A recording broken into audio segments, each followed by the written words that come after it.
पिछले 2 वीडियो में आपने देखा कि चचनामा के शुरुआती पृष्ठों पर क्या है। चच की कहानी सुनी, उसके बाद चंदर की सुनी। आज हम बात करेंगे चच के बेटे दाहिर के बारे में। जय भीम, नमो बुद्धाय। चंदर की मृत्यु के बाद दाहिर आलौर की गद्दी पर बैठा और चंदर का पुत्र दुराज यानी कि देवराज ब्राह्मणाबाद की गद्दी पर। दुराज का राज्य सिर्फ 1 साल तक चला। उसके बाद दाहर सियाह, जो कि दाहिर का भाई था, ब्राह्मणाबाद का शासक बना। उसकी बहन बाई उसके साथ रहने लगी। दाहिर सियाह ने अगाम की पुत्री और सरहंद की बहन से विवाह किया तथा वह ब्राह्मणाबाद में 5 साल तक रहा। उसने विभिन्न प्रांतों के राज्यपालों को पत्र लिखे और उनसे स्वामी भक्ति के आश्वासन प्राप्त किए। तत्पश्चात वह राऔर यानी कि अरोर आया और वहां उसने एक दुर्ग की नींव रखी। वह कुछ समय तक वहीं रहा और दुर्ग का निर्माण पूरा करवाया। उसने आसपास के गांव के लोगों को वहां आकर बसने को प्रेरित किया। देखते ही देखते नवीन नगर का निर्माण हो गया। उसके बाद वह ब्राह्मणाबाद लौट आया तथा प्रशासन को सुव्यवस्थित किया। उसने अपनी बहन बाई को विवाह के लिए अलौर भेज दिया। जिस समय वह ब्राह्मणाबाद के दुर्ग में युवा हो रही थी, उसके सौंदर्य की चर्चा होने लगी थी, जिससे प्रेरित होकर बतिया यानी कि मुल्तान के राजा सोहन ने स्वयं राजकुमारी यानी कि बाई का हाथ मांगा था। दाहिर सियाह ने अपनी बहन को उपहार स्वरूप 700 घोड़े दिए और उसे 500 ठाकुरों यानी कि राजपूतों के साथ बतिया को रवाना किया, क्योंकि बतिया का मार्ग अलौर से होकर जाता था, जहां बाई का दूसरा भाई शासक था। अतः दाहिर सियाह ने दाहिर को पत्र लिखा कि तुम बाई को ससम्मान बतिया के राजा के यहाँ पहुंचा दो। उस राजा ने विवाह के उपलक्ष्य में एक किले की मांग भी की है। हिंद के विद्वान लोगों में एक ज्योतिषी था। अलौर का एक सामंत उसके पास गया था और ज्योतिषी ने उसके प्रश्न का ठीक ठीक उत्तर दिया था। वह सामंत दाहिर के पास जब पहुंचा तो बहुत शाम हो चुकी थी। दाहिर ने उससे पूछा कि तुम किस काम में इतने व्यस्त थे कि तुझे मेरे पास आने में इतना विलंब हुआ। क्या वह काम मेरे पास आने से भी ज्यादा महत्वपूर्ण था? सामंत ने बताया कि मेरा मन बहुत उद्विग्न था, अतः मैं ज्योतिषी के पास चला गया था। वह ग्रहों की गति और उनके मानव के भविष्य पर पड़ने वाले प्रभाव को भलीभांति जानता है। उसकी हर भविष्यवाणी सत्य होती है। दाहिर बोला, जाओ और उससे पता करो कि हमारे देश विदेश के संबंध कैसे होने वाले हैं, हमारे राज्य में प्रायः क्या होने वाला है। इस पर वह सामंत उठकर बोला, महाराज दीर्घायु हों। महान और पराक्रमी राजा विद्वानों की संगति से संकोच नहीं करते, बल्कि ज्ञानी, नैतिकता पूर्ण और ब्राह्मण लोगों पर अपना वरद हस्त रखते हैं। अतः हमें चाहिए कि हम उनके सानिध्य में रहें और उनका सम्मान करें।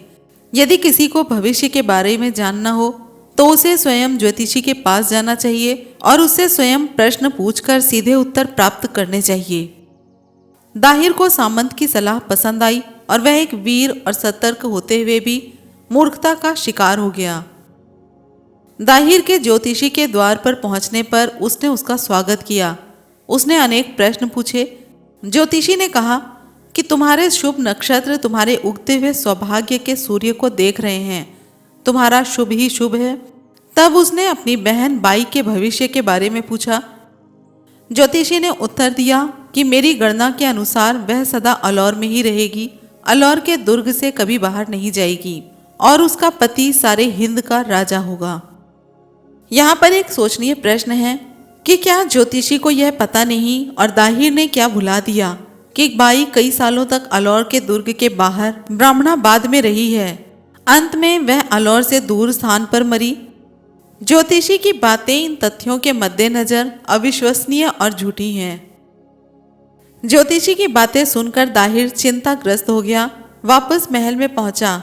उसने मंत्री बुद्धिमान से इस बाबत बात की तो उसने कहा कि इतने बड़े राज्य से अचानक नाता तोड़ना मुश्किल काम है। अगर बाई का पति इस राज्य का मालिक होगा तो आप एक सामान्य आदमी बन जाओगे, आप राजा नहीं रहोगे, आपका एक दिन के जितना भी महत्व नहीं रहेगा। अतः जैसा ज्योतिषी ने इशारा दिया है, तुम अपनी बहन से शादी कर लो और उसके साथ सिंहासन पर बैठ जाओ। विवाहोपरांत यद्यपि तुम उसे शारीरिक संबंध नहीं बनाओगे, तथापि वह तुम्हारी विवाहिता तो कहलाएगी ही। राज्य के लोभ ने उसकी बुद्धि अस्थिर कर दी। मंत्री की बातों ने आग में घी का काम किया। उसने अपने 500 विश्वस्त ठाकुरों को बुलाया और उनके समक्ष ज्योतिषी की बाई की बाबत की गई भविष्यवाणी रखी। उसने कहा कि यह अच्छा नहीं होगा कि यह राज्य किसी और के हाथ में चला जाए। राज्य से हाथ धो बैठना बहुत असहाय है। मंत्री बुद्धिमान कहता है कि मैं बाई से स्वयं शादी करके उसका पति बन जाऊं। यदि ऐसा करता हूं तो भी इससे बहुत बदनामी होगी।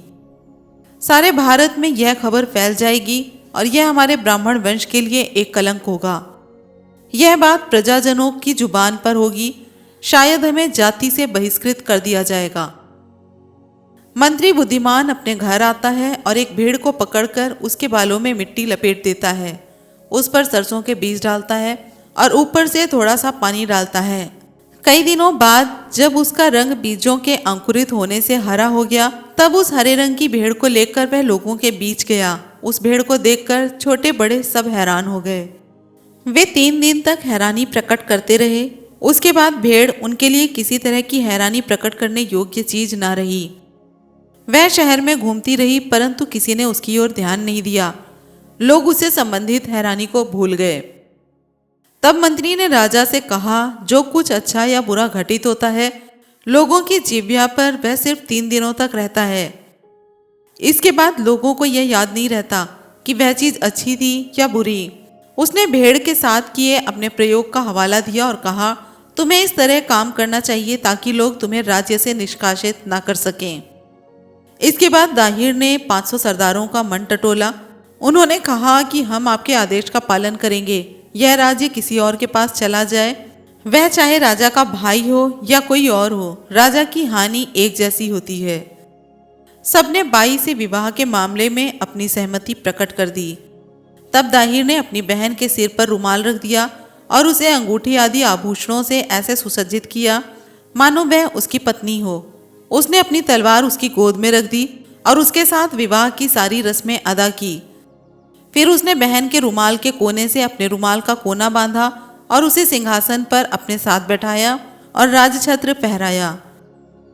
जब यह भाई बहन के विवाह की सर्वत्र चर्चा होने लगी, तब दाहिर अपने भाई को पत्र लिखता है जिसमें वह स्पष्टीकरण देते हुए क्षमा याचना करता है। वह लिखता है, दिव्य ज्योतिषियों ने बताया था कि बाई का पति ही अलौर के सिंहासन पर बैठेगा तथा सारे राज्य की चाबी उसी के पास होगी। इस असुविधाजनक स्थिति का समाधान निकालने के चक्कर में मुझसे राजकीय परंपरा और नैतिक मूल्यों के विपरीत यह मर्यादा भंग करने वाला कार्य हो गया है। इसके लिए मैं आपसे क्षमा याचना करता हूँ। मैंने यह कार्य खुशी से नहीं बल्कि परिस्थितियों के दबाव में किया है। इसके उत्तर में दाहिर सियाह ने लिखा कि तुमने जो कुछ किया है वह निष्ठापूर्ण है और निंदनीय है।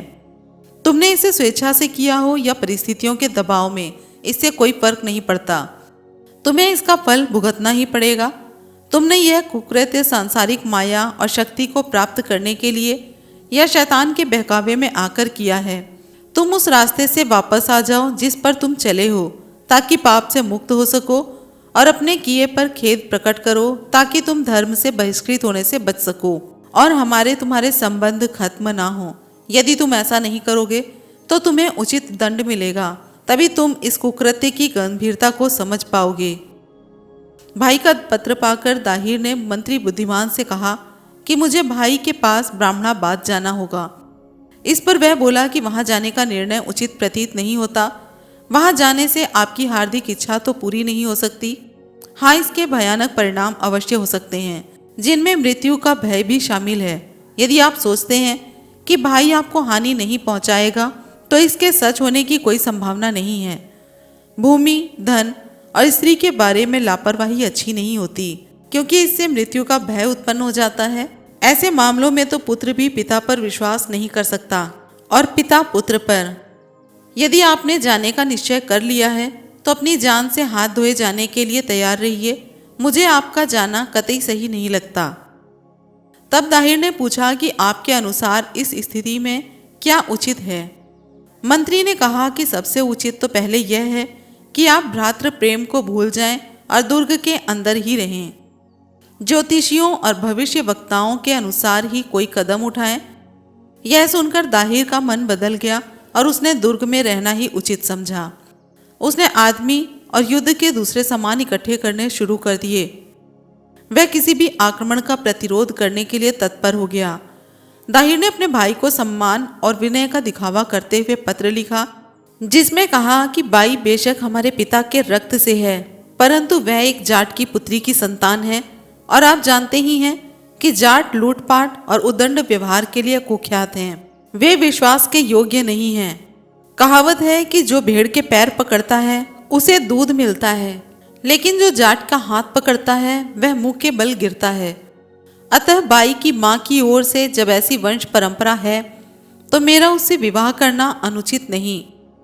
मैं प्रण करता हूँ कि आपको हर बात में वरिष्ठ मानूंगा और अलौर के दुर्ग को आपके प्रतिनिधि के तौर पर अपने पास रखूंगा।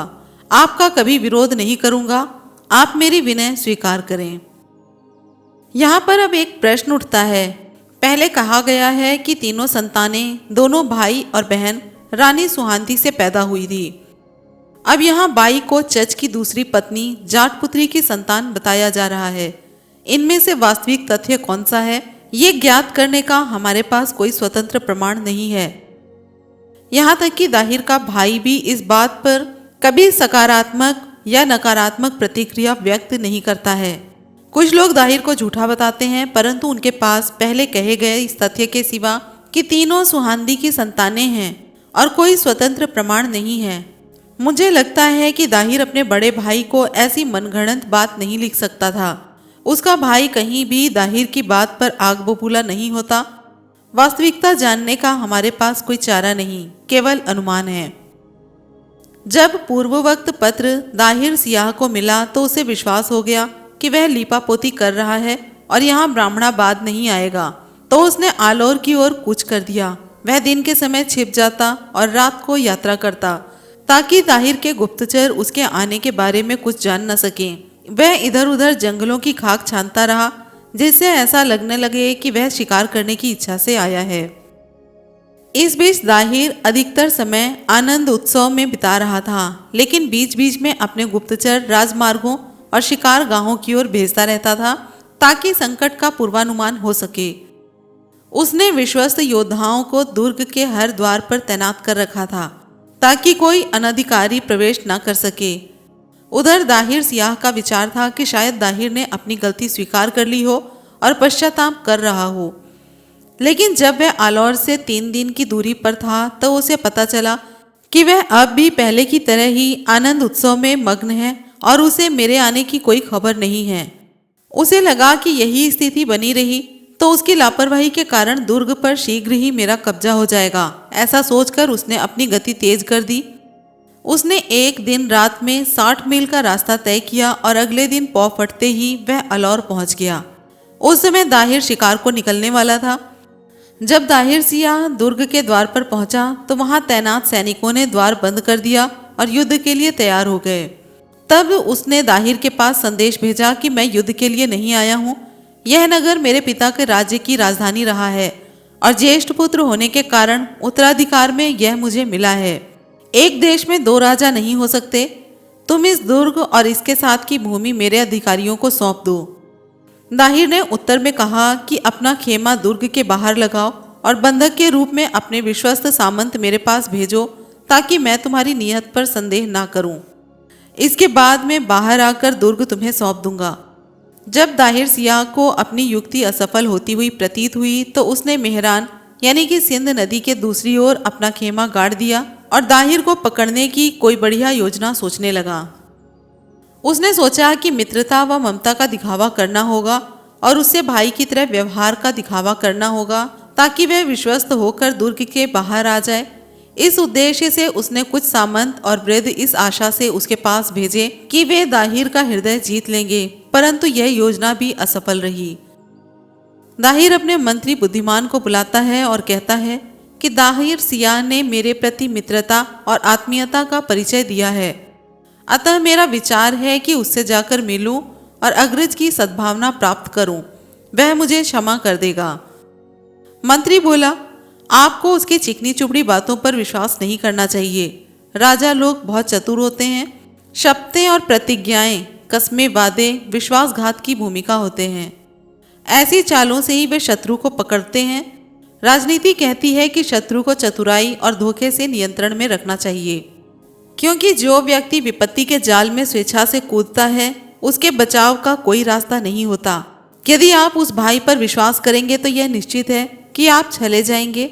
फिर आप अपने को दुख और कष्ट के समुद्र में पाएंगे जिससे उबरने का कोई अवसर उपलब्ध नहीं होगा।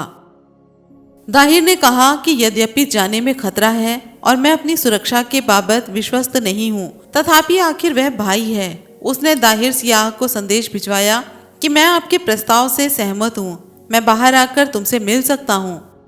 दाहिर सियाह ने तब एक पत्र लिखा जिसमें उसने शपथ ली कि मैं तुम्हें विश्वस्त करने के लिए अकेला ही आऊँगा, जबकि तुम अपनी सेना सहित आ सकते हो।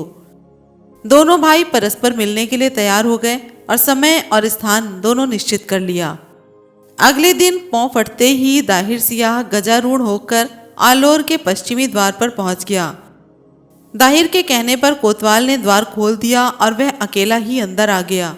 अब दाहिर ने मंत्री बुद्धिमान को बुला भेजा और कहा कि अब जब वह अंदर आ गए हैं तो मुझे उनके पास जाने में कोई डर नहीं है। मुझे निसंकोच होकर चले जाना चाहिए, यहाँ तक कि उनके साथ बाहर भी जा सकता हूँ। मैं उनकी आज्ञा का उल्लंघन नहीं करूँगा। मंत्री बुद्धिमान ने कहा कि आपको उनकी बातों पर विश्वास नहीं करना चाहिए। मुझे उनके सिपाहियों से पता चला है कि वे धोखे से काम लेने वाले हैं। उन्हें नगरकोट के अंदर लाना ही गलत था। अब जब वह आ गए हैं तो आपको उनको गिरफ्तार कर लेना चाहिए था। यदि आप वध ना भी करते और तब तक कारावास में रखते जब तक कोई समझौता ना हो जाता। आपकी राय मुझे जरा सी भी ठीक प्रतीत नहीं होती। जब दाहिर सियाह आता है तो दाहिर उसका स्वागत करने के लिए दौड़कर जाता है और उसे हाथी से उतरकर महल में जाने का आग्रह करता है, परंतु दाहिर सियाह कहता है कि मैं उतरूंगा नहीं, तुम इसी हाथी पर बैठो, बाहर कहीं घूमने चलते हैं और सुख दुख की चर्चा करेंगे। उससे आम जनता, सामंतों आदि को पता चल जाएगा कि हम दोनों एक हैं, हमारे बीच कोई मतभेद नहीं है। यह समाचार सर्वत्र फैल जाएगा और इससे हमारे शत्रु निराश हो जाएंगे। जब हम तुम आपसी निकटता का आनंद उठा लेंगे तब तुम सुरक्षित अपने महल में पहुंच जाना। दाहिर ने अपने अग्रज का अनुरोध स्वीकार करने में जरा भी विलंब नहीं किया और उसके हाथी पर बैठ गया। मंत्री बुद्धिमान इससे बहुत बेचैन हुआ, क्योंकि उसे इसके पीछे दाहिर सियाह की चाल स्पष्ट दिखाई दे रही थी। जब दाहिर हाथी पर बैठकर जाने को हुआ तो मंत्री अपने घोड़े पर सवार होकर अपने स्वामी के साथ हो लिया। अभी नगरकोट के द्वार तक नहीं गए थे कि दाहिर अपनी मूर्खता पर पछताने लगा। वह मंत्री को देखकर फुसफुसाया कि मुझे बाहर जाना उचित प्रतीत नहीं होता, कोई युक्ति निकालो और मुझे बचाओ। मंत्री ने कहा कि एक ही युक्ति है कि जब आप नगर द्वार पर पहुंचें तो उसके ऊपरी हिस्से को मजबूती से पकड़ लें, इस तरह हाथी से अपने को अलग कर दें। हाथी के बाहर निकलते ही द्वार तुरंत बंद कर देंगे और आपको नीचे उतार लेंगे। दाहिर ने ऐसा ही किया। दाहिर सियाह ने जब पीछे मुड़कर देखा तो उसे दाहिर दिखाई नहीं दिया, साथ ही नगर द्वार को बंद पाया। वह बहुत दुखी हुआ और हताश होकर अपने खेमे में पहुंच गया। वह जैसे ही हाथी से उतरकर खेमे के अंदर आया, उसे तीव्र ज्वर हो गया। अगले दिन उस पर छोटी चेचक का प्रकोप हो गया और चौथे दिन उसका देहांत हो गया। जब दाहिर को बड़े भाई के निधन की खबर मिली तो जाकर उसका अंतिम संस्कार करने को तैयार हो गया। इस पर मंत्री ने कहा कि आपको जल्दबाजी नहीं करनी चाहिए। कभी कभी राजा लोग ऐसी चालें चलते हैं, मृत्यु एक बहाना हो सकती है आपको जाल में फंसाने का।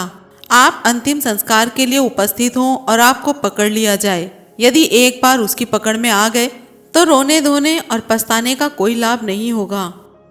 इस संदर्भ में एक कहावत है, जब सियार यानी कि गीदड़ अपने शिकार की प्रतीक्षा करते करते थक जाता है तो वह मरने का ढोंग करता है। उसे मृत समझकर मांसभक्षी पशु पक्षी उसके पास आते हैं, तब वह झपट्टा मारता है और जो उसके हाथ आता है उसे अपना भक्ष्य बना लेता है। अतः आपको अपना विश्वस्त दूत वहां भेजकर वस्तु स्थिति की जानकारी हासिल करनी चाहिए। मंत्री के कथानुसार एक दूत दाहिर सियाह के खेमे में भेजा गया। वहां उसे हर कोई शोकग्रस्त मिला। उसने कहा कि मुझे राजा दाहिर ने अपने अग्रज के स्वास्थ्य का हालचाल जानने के लिए भेजा है, परंतु देखता हूं कि आप सब शोक मग्न हैं। मुझे वस्तु स्थिति बताने की कृपा करें। तब दो सामंत उठे और दूत को वहां ले गए जहां पर दाहिर सियाह मृत पड़ा था। दूत को निश्चय हो गया कि वह सच में मर चुका है। सामंतों ने उसे दाहिर सियाह की अंगूठी दे दी ताकि मृत्यु के बारे में कोई संदेह शेष न रह जाए। वापस आकर दूत ने वह अंगूठी दाहिर को दे दी और शोकजनक सूचना प्रकट की। इसके बाद अविलंब दाहिर सिंधु नदी के पार दाहिर सियाह के खेमे में पहुंचा। उसने अपने मृत भाई को देखा तो अपनी पगड़ी उतार फेंकी, अपना उत्तरीय फाड़ डाला और दुख व शोक के मारे विलाप करने लगा। उसने बड़ी मात्रा में चंदन की लकड़ी का प्रबंध किया और अपनी परंपरा के अनुसार शव का दाह संस्कार कर दिया। अन्य संस्कार भी किए गए। अगले दिन उसने भाई के खजाने और अनुचरों को अपने अधिकार में ले लिया। इसके बाद 1 महीने तक दाहर आलोर में ही रहा। उसने मृत अग्रज की विधवा से विवाह कर लिया, जो अगाम लोहाना की पुत्री थी। दाहिर सियाह का राज्य 701 ईस्वी तक अर्थात 30 वर्ष तक चला।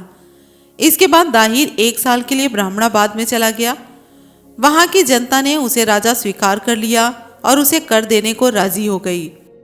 उसने फिर दाहिर सियाह के पुत्र चच को बुलाया और इस चच द्वितीय से समझौता कर लिया।